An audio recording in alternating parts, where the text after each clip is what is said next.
Waalaikumsalam warahmatullahi wabarakatuh. Terima kasih teman-teman yang sudah hadir pada hari ini. Jadi kita dari kelompok 3 ini mempresentasikan pragmatik prinsip kerja sama.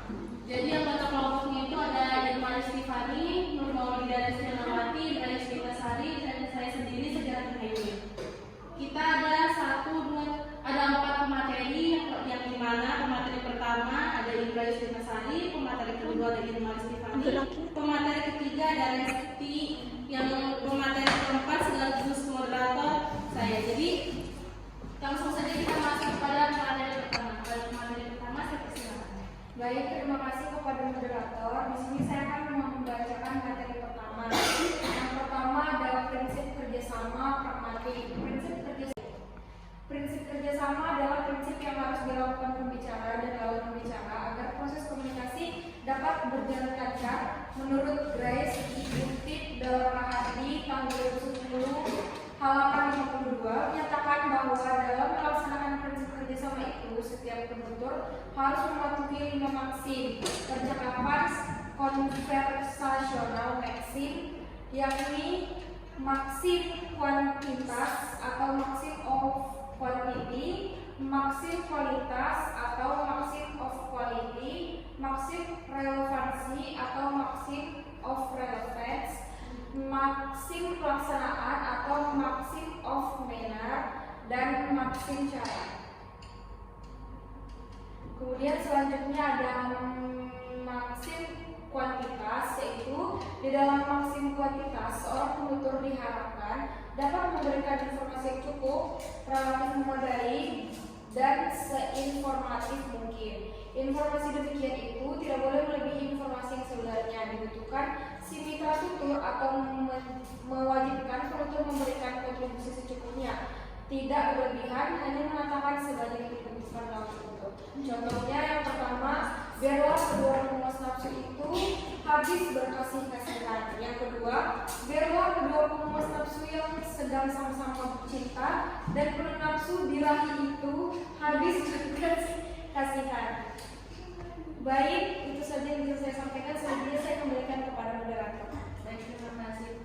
Kepada pemateri kedua saya persilakan. Baik, di sini saya akan melanjutkan materi yaitu maksim kualitas. Di dalam maksim kualitas, peserta tutur diharapkan dapat menyampaikan sesuatu yang nyata dan sesuai fakta. Sebenarnya di dalam bertutur atau menghendaki penutur mengatakan hal yang sebenarnya dengan argumen bukti yang memadai. Fakta itu harus didukung dan didasarkan pada bukti-bukti yang jelas. Tuturan berikut akan memperjelas pernyataan di atas. Silahkan menyontek saja biar nanti mudah menilainya. Paragraf selanjutnya, jangan menyontek, nilainya bisa nanti informasi ini deksal tutur 5 dan 6 dituturkan oleh dosen kepada mahasiswanya di dalam ruang ujian pada saat ia melihat ada seseorang mahasiswa yang sedang berusaha melakukan penyontekan. Selanjutnya ada maksim relevansi. Maksim relevansi menuntut penutur memberikan kontribusi yang cocok dengan topik tuturan. Di dalam maksim relevansi dinyatakan bahwa agar terjalin kerjasama yang baik antar penutur dan mitra tutur, masing-masing hendaknya dapat memberikan kontribusi yang relevan tentang sesuatu yang sedang dipertuturkan. Itu tuturan berikut akan memperjelas pernyataan di atas. Ani, ada telepon untuk kamu. Saya di belakang, Bu. Jawaban Min pada kalimat tadi di atas sepintas tidak berhubungan, tetapi bila dicermati hubungan implikasi dapat diterangkan. Jawaban Min mengindikasikan bahwa pada itu ia tidak dapat menerima telepon itu secara langsung. Ia secara tidak langsung menyuruh atau meminta tolong agar ibunya menerima telepon itu. Selanjutnya saya Baik, terima kasih. Pemateri selanjutnya pada materi ketiga selesai. Baik, selanjutnya saya akan lanjutkan tentang maksim pelaksanaan. Maksim pelaksanaan mengharuskan peserta bertutur secara langsung, jelas, tidak kabur, tidak memaksa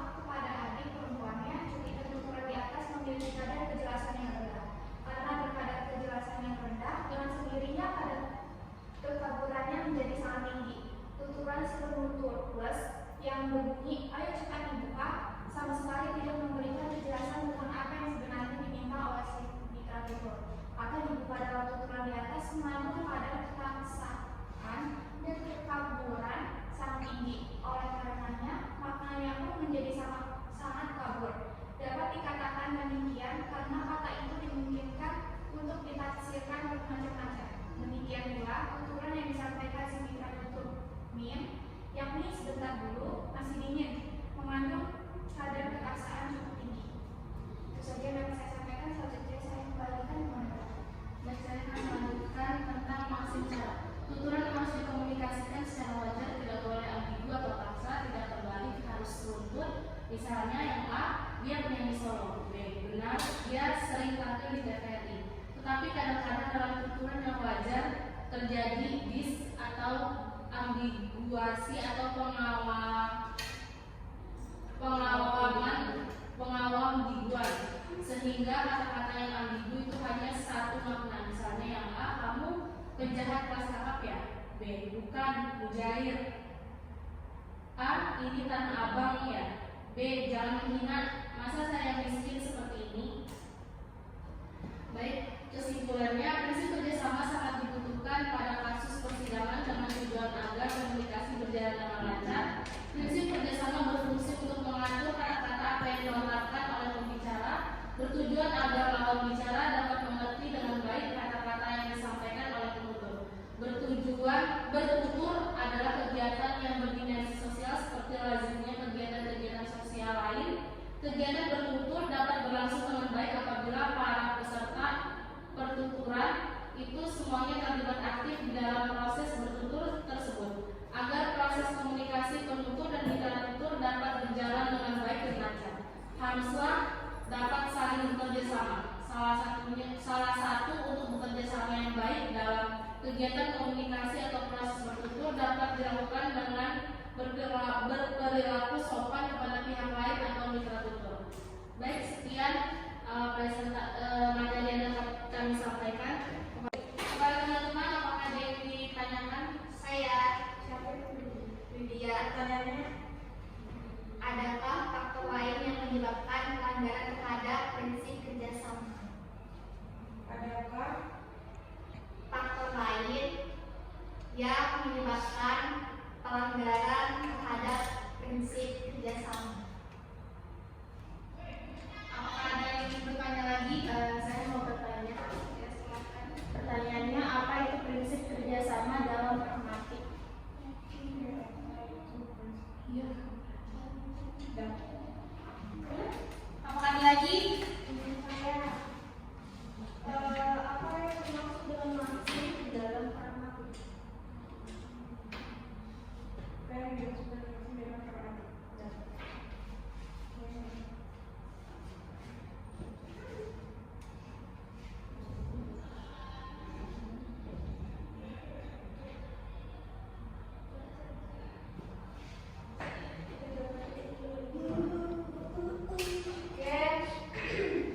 Baik, di sini saya akan menjawab pertanyaan dari saudara Lydia. Pertanyaannya, adakah faktor lain yang menyebabkan pelanggaran terhadap prinsip kerjasama? Jadi jawabannya ada faktor yang menyebabkan terjadinya pelanggaran prinsip kerja sama itu meliputi yang pertama, 1, tidak percaya diri, 2, tidak menguasai topik, 3, emosi, dan 4, tidak fokus.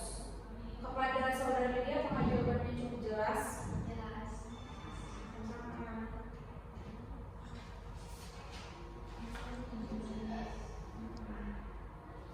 Baik, di sini saya akan menjawab pertanyaan dari saudara Tias. Apa itu prinsip kerja dalam kerjasama dalam pragmatik? Yaitu menekankan pada adanya upaya kerjasama yang terjalin antara penutur dan mitra tutur dalam sebuah percakapan. Apakah saudara Tias sudah jelas? Jelas, terima kasih. Saya akan menjawab pertanyaan terakhir dari Wada Haditya Putri yang soalnya apa yang dimaksud dengan maksim dalam pragmatik. Jadi maksim dalam pragmatik mengacu pada suatu prinsip atau kaidah yang mengatur penggunaan bahasa dalam interaksi sosial. Yang merupakan konsep ini dapat dipelajari dalam bidang pragmatik yang merupakan salah satu cabang ilmu linguistik. Pada Wada Haditya jawabannya sudah cukup tepat. Sudah jelas, terima kasih. Baik, terima kasih kepada